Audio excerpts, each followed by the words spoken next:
All right. Thank you all for coming out. I'm very excited to be here today. How's everyone doing on energy now? Everyone's good? Yeah. One thing you can do is you can give a high five to the person sitting next to you. If you'd like, it kind of helps boost the energy. There you go. I like that one. That one was loud. Cool. All right. So my goal here today is to kind of at least get you intrigued or curious to experiment with a new strategy and see how it works for your business. So I'm going to focus on growth.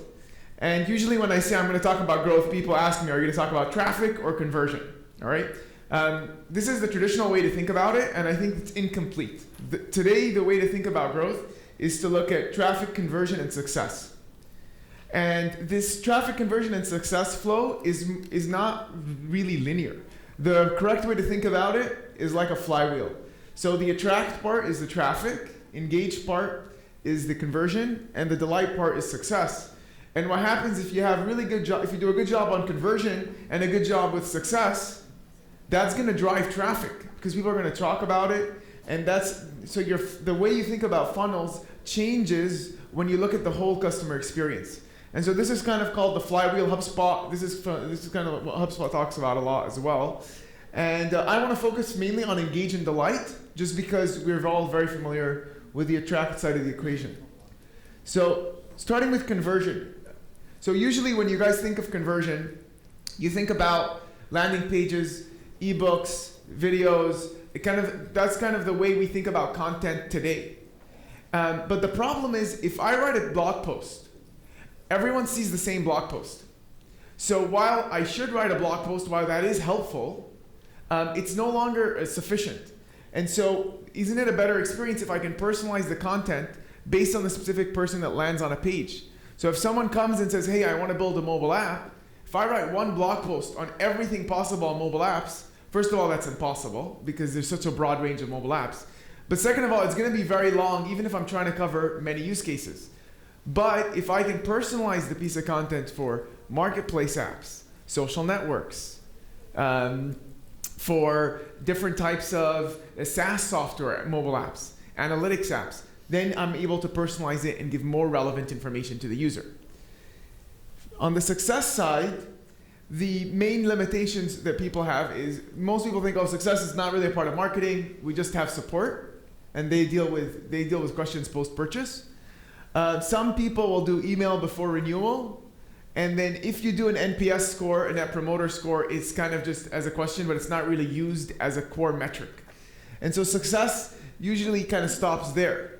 But how can we improve the way we think about success post-purchase? So we think about, okay, how can we personalize the onboarding flow after someone's bought? What types of tools and behaviors do we want someone to have after they purchase, right? And so that's the example, that's the thing for success. So the reason why this is very important can be summarized in this photo. So first, I want people to look at this photo, and how many people have been in the situation this girl is in the photo where you're not able to get a word in? Has anyone been in this situation? All right, good, okay, cool. So just so you know, if you have never been in this girl's situation before, you might be the guy in this photo. So just be careful and thoughtful next time you feel that the other person is kind of not able to keep up with you. But this kind of goes without saying that it's not a great experience for in a human-to-human situation if all you're doing is talking and all the other person is doing is listening, because there's no engagement, there's no interaction. But this is kind of what we do as marketers all the time, right? It's a one-way kind of communication flow, either through advertising or now through better forms of content, like video and blogs. But how can we make those videos and blogs more personalized and interactive such that it can be a two-way dialogue? So what I'm going to do is I'm going to go through a few very quick examples that businesses have done, and then I'm going to engage with you guys and try to go through ideas for your businesses. So first example, Amazon. I'm only going to spend a few seconds on this. You guys have heard this many times. They personalize the products you see, right? And they do a very good job with it, right? But for some reason, most other sites haven't done a great job with this. They haven't really adopted this into their marketing flow. Okay, HubSpot. How many people have heard of HubSpot? Okay, good. All right, so they basically have a broad range of different software, but they started off mainly focused on social media marketing and blog content. And what they did was they started by writing a blog post on how to improve SEO and how to improve your social media strategy. But they decided to go one step further. And they said, I want you to input your email and your website. And based on that, I'm going to tell you what specifically you're doing well from an SEO standpoint and where you can improve. And what specifically you're doing well from a social media standpoint and what you can do well. And this required their product team to build it. But it would show you a score specifically saying where you are lacking. And it would say, oh, you got a 41 out of 100. And so this kind of did so well for them that it became that they decided to actually build small teams where product sales and marketing will work together to build these types of tools. But the reason it worked so well was that people now got much more personalized information around what I can do better in my blog. A blog post could never tell me, oh, your specific meta tag or image tag on this page is not there, it should be added. Whereas this can. And so that's a really cool experience and for the end user. And scores always are something we are kind of tied to because we've gone through kind of a K through 12 education process where we like to get high scores. Everyone wants to get an A. At least, that's what parents tell us, right? And so the key thing is when people look at this, how can I get my score up? And this kind of gamifies it in a certain way. Okay, IKEA. So this is basically a product that IKEA built that's kind of saying, okay, what can I do for my customer? What types of questions they have when they're buying, and what can I do to help them? And so they said, oh, wouldn't it be cool if I can augment this specific piece of furniture that they want to buy in the specific room that they want to put it in? And I can use an AR app to do that. And so that's kind of what they've done with this kind of iPad app. And they provided this app for free for everyone. You don't have to be an IKEA customer. You don't have to be buying an IKEA product, but they just want to make it they just kind of using it as a marketing strategy, right? So this is that's the cool part of this app. Nike. So does anyone use any of Nike's digital apps, their mobile apps? Yeah, nice. So the Nike, obviously, post-purchase on Nike, so you buy the shoe, there are certain things that people do after they buy sports shoes, right? They usually go on runs, they might compete, they might have specific goals that they're trying to reach, and they might have groups that they're practicing with or competing with. And what Nike decided to do is they're like, oh, why don't we involve ourselves in these parts of the customer journey? And they said that they're going to build applications that help you see kind of how many miles you've run, show you how you're performing relative to other people. They created the leaderboard here. So they gave all these different digital apps to do this. Now, the cool thing is that Nike is very data-driven. And so what they did was they looked at the cost for them to build these apps, and they looked at the cost to acquire traffic to these apps versus the lift in customer lifetime value of their existing customers and the new customers that they generated from these apps and how much revenue was associated with those customers that they brought in. And the ROI was so high on these types of apps that they made it a core focus for themselves a few years ago to make digital a key focus, and they have a whole arm focused on digital because of how well these products did. Again, these are for free and for everyone, these digital apps. Last example is around software development. How many people have ever thought of or wondered how much does it cost to build some piece of software or thought about building software? Anyone? All right, cool. Yeah, and usually it's not a very simple and fast experience, right? It's not like, oh, I want to build a piece of software. All right, great, that's going to be $42,000, right? Usually it's like, I'm going to give you 50 questions, you're going to answer them, they're not going to be clear, I'm going to ask another round of questions, and it's going to go back and forth for at least a week, but probably a few weeks. So this is a very cool example of an interactive piece of content that is insanely powerful and solves a big problem. So here, you go through a few questions, usually around 10 questions, asking you about the piece of software you're trying to build. They ask for name and email, and then you get a map showing how the price varies by geography and how the price of the app varies by feature. And this is specific to the information you gave. It's obviously an estimate, it's only 10 questions, but it's a lot more informative and it immediately gives you all this information. Now think about this lead. When you send this lead to your sales team, when they post a project, they already have the whole project submitted. because they already have all the data about the project, right? So there's basically no work for them to submit the project. Your salespeople know that this customer knows how much it costs, knows how cost varies by geography and by feature. You're educating your customer. And you know it's highly qualified because they probably have some budget relevant to these numbers for them to want to proceed further. So you qualify the lead, and you do this all in a matter of minutes relative to the alternative, which is weeks. So it's just a much better experience for the customer and a much better experience for you as a marketer and for your sales team. So kind of like, win-win, as they say. Everyone wins. Okay, so the main premise is customers want to be engaged with and not sold to, and you're changing from selling kind of to helping, right? And from traditional advertising to building these products and these tools to help people and provide a better experience. So I'm going to go through 2 quick things, and then I will kind of try to come up with ideas for your businesses. So the 2 main things that people ask after I go through this is, how do I build these types of tools, and then how do I come up with ideas? So first, how do you build it? If you have an in-house dev team, you can use them. You can outsource to a dev team, or you can use a SaaS tool, like a tool that does it for you out of the box, like Outgrow. I'm very biased, to be honest. I'm part of the Outgrow team, so obviously I think that's the best option. But obviously you guys can experiment and see what's best for your business and figure out what solution you should go with.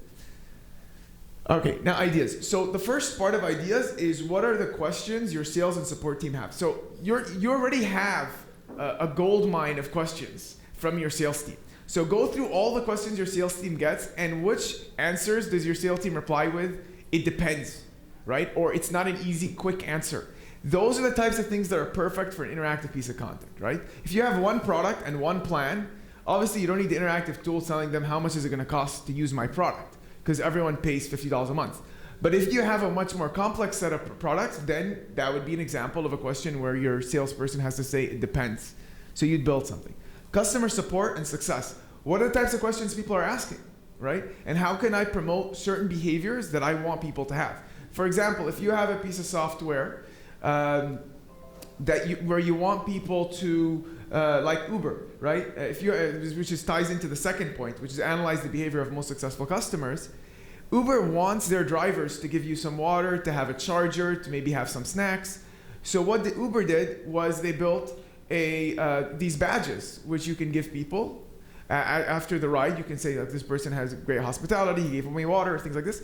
And so that small feature that they built allows them to better encourage behavior that increases the success of both the buyer side and the supply side of the marketplace, the drivers and the riders.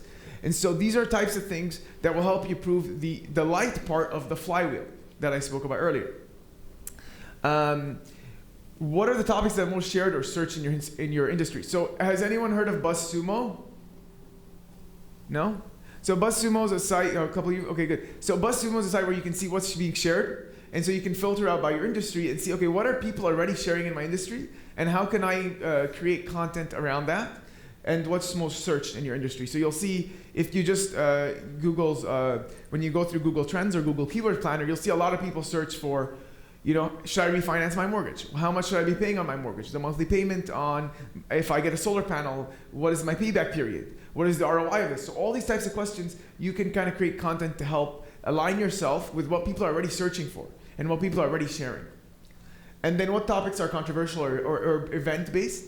So if there's a new health insurance program coming out, so how does that impact my personal premium based on my age and my pre-existing conditions? If there's a new tax policy, how does that impact my tax plan given the city I live in, given my income, et cetera, et cetera. Okay, and then to go along with the idea of engaging and personalizing information, we can give you a set of personalized ideas. If you email us, we'll send you personalized ideas for your company. You can just send us a subject line ideas for your company website, and you can send it to questions, and we can send you personalized ideas. So I practice what I preach in terms of personalizing, and at this point, what I'll do is I will kind of try to get as many questions as they'll let me before I have to get off stage, where we can go through your business and what you're trying to do and see what types of ideas for interactive tools you could build. All right? So who wants to be the first person to tell me their business and kind of work through ideas? The first person has to, you don't have to be, it's a bit brave to be the first, and then people get comfortable. Yeah? I work with my colleague here, Jason, at a full-service digital marketing agency. Perfect. Okay, full-service digital marketing. And so you focus on, so full service is in content and ads and video and... Creative, marketing, we do sales enablement, we do customer success. Oh, wow. We do advertising? we do advertising, PR. Cool, okay. So when you look at your main focus, are you mainly focusing on trying to build more people, more traffic into your funnel? Are you trying to convert people better, or all of the above? I think we would like more highly qualified leads. More highly qualified leads. Okay, perfect. So one of the best ways to qualify leads in digital marketing space is to say, let's help you figure out how to allocate your advertising budget. And so your first question will be like, who are you targeting, B2B or B2C? And then you'll ask them questions like, what types of, which specific person are you targeting? So if it's in a B2B, are you targeting like head of marketing, or are you targeting a someone from sales team? And then you can ask them questions around how you're currently allocating your budget across different platforms. And then you can then say, what is your monthly marketing budget? And then you can say, what geographies are you targeting people in? So you ask them a set of questions, and then at the end you can provide a recommendation and say, okay, based on all the information you've provided, you should allocate your budget across Instagram, Facebook, and Snapchat because you're targeting a younger audience. Or it could be you should invest on LinkedIn and retargeting ads, or it could be a mix of different things, right? So you provide them with an experience that's useful to them, but at the same time, from your standpoint, you get a very qualified lead because you now know their monthly marketing budget, what type of business they're in, what they already do. And so it's just a much more qualified lead. And you can see straight away if their monthly marketing budget is above or below or in the middle of what you target for your customer base. So that would be one way to improve your targeting. Would that be something that's relevant? Absolutely. Great, cool. And there's many other things you could do as well. Like how much do you know about Facebook targeting? How does this new Google, Google search optimization method work for you? Things like that for SEO, or just knowledge tests around. See how much you know about conversion rate optimization, things like that. Cool. Anyone else? Yeah?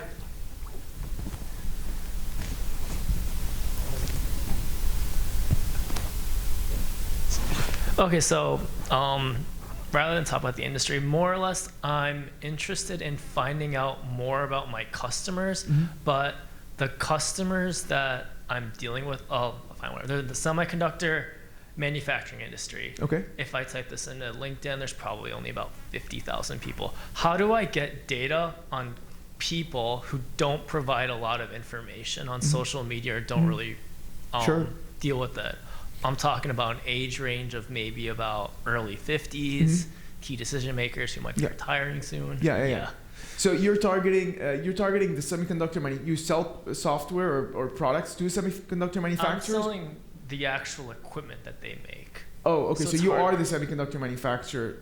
Yeah. And you sell to who exactly? I'm selling the equipment that are used by the manufacturer. So think of it as I'm selling construction equipment to people who are building buildings. Okay, perfect. Okay, and then the people you're selling to, are they are part of which department in the semiconductor manufacturing?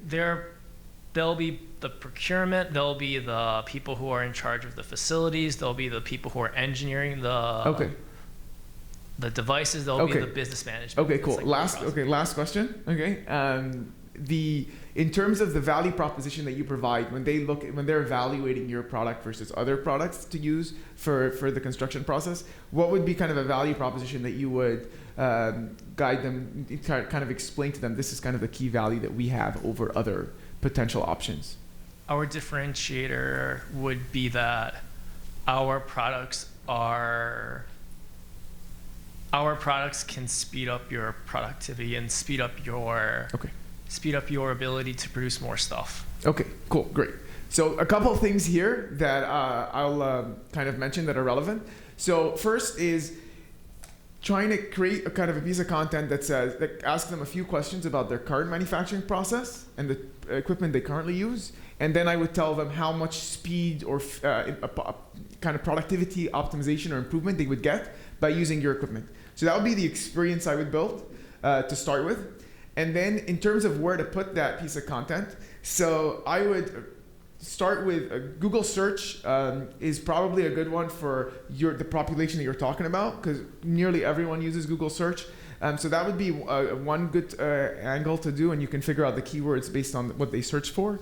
And then I would try to see any forums or blogs or newsletters that are specifically targeted to those types of people. So there might be a newsletter for in that area, and you can do an email sponsorship or a guest post on these blogs that they already target. So that would be one around productivity. And then I might do one around just general knowledge around the manufacturing process. So you could do things around content around, oh, this is the current manufacturing process for semiconductors. See how much you know about kind of the new trends in the industry, and then you could have questions specific to the equipment that you have and the values associated with that equipment. Okay, so basically asking questions to the customer to listen to them and get feedback. And but you also, so that's part one of the experience, right? You ask them questions, but then at the end you have to give them something, right? So you'd have to say, this is how much time you will save by using our product. And then on the knowledge test, you say, okay, you currently got like a 75% in terms of knowledge. These are the gaps in your current understanding of the of the new trends, and this is where you can learn more. So you get that information on the first part, and then you give them something of value right away. So you get the immediate gratification that they get as well. Okay, thank you. Sure. Anyone else? You can just say you're in. Yeah. Okay, Kurt.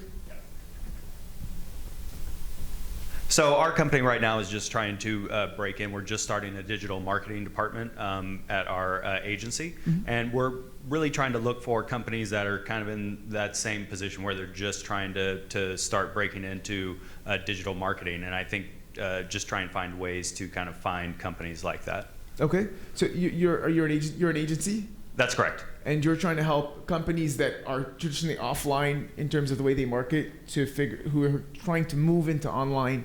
How do you find people who are going through that transition phase? Yeah, and I think just trying to find companies that can be comfortable with a company that is not 100% well versed in the digital landscape, and just trying to find ones that are just breaking in as well. Okay. That's what we're looking for. And you want to sell to these people digital marketing services, or what type of services do you want to sell to them? Yes, digital marketing services. Okay. And we come from a traditional, we handle a lot more like print.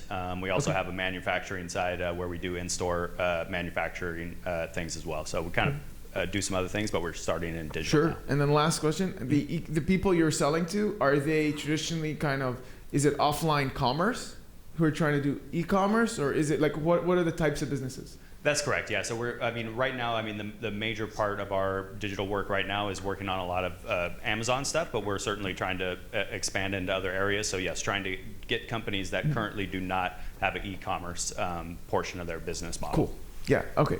So in commerce, one of some key types of concepts that you would build, that I kind of mentioned earlier, is I like to look at it from a funnel standpoint.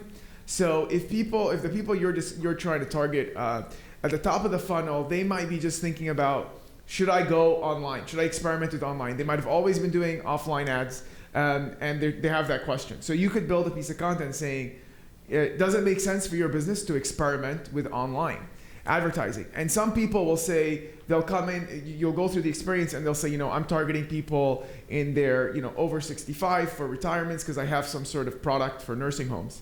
But then you could actually, in your piece of content that interacts with them, you could explain to them that most of the buying decisions done by that population might be done by their kids who are in their 40s, and those people are online. And so you could say you should experiment with online ads to target the kids who are maybe making the buying decision. And so that would be kind of a top of the funnel type of thing. And then the middle or bottom of the funnel would be like, the same way we did for the gentleman over here around how you should allocate your spend within digital, you can say, how should I allocate my spend across digital and offline? based on my target segment. So that would be something that's relevant. And then you could also do things around where do my customers spend time online? Or where do my customers spend, how do my customers spend their time? And it could be 10% on magazines, physical print, and could be 10% on radio. And then you could have other time on Google search or on different blogs. And then that would signal to them that, okay, well, 40% of the time my customers are online. And so I should be there and be present. So those would be a few things there. Around Amazon, which is more bottom of the funnel, which is saying like, calculate the lift in your sales if you were to sell on Amazon. So what are the risks? So you'd kind of go through products you're selling, how much those products sell on Amazon, and then what % of the market they can take on Amazon. And you can kind of walk them through saying, hey, it costs you close to nothing to sell on Amazon, but this is the lift in revenue you can get. And then this is how much you might have to advertise to build up your Amazon presence. I think we have time for a couple more quick ones. Yeah? So my company here, you can hold. Thank you. All right, so my company, we market and manage non.com domains, so top-level domains. Yeah. One of them happens to be .co. Oh, nice. I'm very, very excited to see that up there. So one of the challenges that we have is growing awareness about non.com domains and encouraging users that are in the customer journey process of starting a new business, blog, whatever it might be, when they go to choose what that URL is going to be to represent their idea, to choose one of the top level domains that we manage. Sure, that's a great point. Yeah, and so one of the challenges, obviously, why people might start with these domains is if the .com is not for sale. So that would be the first one, which is if someone can search for domains, you say .com is not available. Here are the other domains. That's kind of one you might probably already do. But in terms of educating people about other options, like .ly, .co, or things that are could work well as a word with a dot in the middle. The ways I would recommend doing that would be starting off kind of at the top of the funnel, would be thinking about just generally like people searching for names. So thinking about, what's the best name for my new business? And then you could create a piece of content around naming. And then you can say, oh, now trying to figure out what type of domain I should get for that. And so it might be like, oh, I'm in XYZ business in this industry, and I'm thinking of like some combination of these words. And then you can kind of say, okay, these are the types of potential domains that would align with this combination of words. And the domains would have non.com. Another one that I would recommend is there's a lot of misconception around with .coms versus non.coms around how this impacts SEO. And so I would definitely have one that says, what are the SEO benefits of .com versus non.com domains? And so you could have a set of questions for their domain and then show them general kind of rankings based on .com versus non.com. And I think a lot of people don't judge that well. So that's one misconception I think people have. And the second misconception people have about .com versus non.com is around the understanding of the costs. So the cost of switching, if you have a good domain that's not .com, the cost of switching to .com is very high. So like Tesla had TeslaMotors.com. They spent a lot of money to switch to Tesla.com. Okay, and so the question is that worth it? And so you could have kind of an ROI thing saying, if you were to switch, like what would be the actual value of that switch versus the cost to switch? And so you can say, hey, you can save X number of dollars by doing that. Second, and the third, I'd say the last thing I would say is people starting off, they usually don't want to invest tons of money in a domain, right? So, but you want a good domain. So you could kind of say, if you were starting Slack today or Stripe, these are well-known companies that have short and good names, but those are very hard to get as .com today. So you'd say you'd probably start it as a .co or a something else, and then how much would you save in terms of your starting costs, and you could allocate that money to other things in your business. So I would do things around that as well. That's great, thank you. Sure, yeah. All right. Couple of quick ones. I'll try to be faster for the next ones because I only have 5 minutes. Any other tables? You can also just say your industry and I'll give you ideas. Oh, perfect. I already mentioned earlier, I work for a parenting website, babycenter.com. So we know that if we can get an expecting parent to register with our site, they give us their email address and their due date, we can personalize our content that we're sending them. Our advertising partners can also personalize marketing to them. So we're always tasked, our marketing team is tasked with the challenge of finding these expecting parents, getting them to register, and then keeping them engaged in one of the busiest times of their life. Right. And then, giving them content they need for that touch point, and then cutting through the noise of that even to have them sort of resonate with our advertising partners. Yeah, that's a very interesting one. So the first thing I like to think about for, especially for this type of target segment, everyone's trying to target people while they're pregnant. So one of the things I would look at is you want to get them just before they get pregnant. So people, they're going to be searching for I want to, how do I conceive? Ovulation periods, kind of timings, different questions that people have while they're thinking about getting a child. That period, I would try to create content for that. So that would be kind of, again, kind of top of the funnel thing. You kind of bring them in around conception, around ovulation, around potential age type questions like, what's my risk at this age to get my first child? And then around anything around kind of different new treatments for people who are struggling to get kids. So all these types of content would help kind of you get in front of them before they start getting all the content that they do get.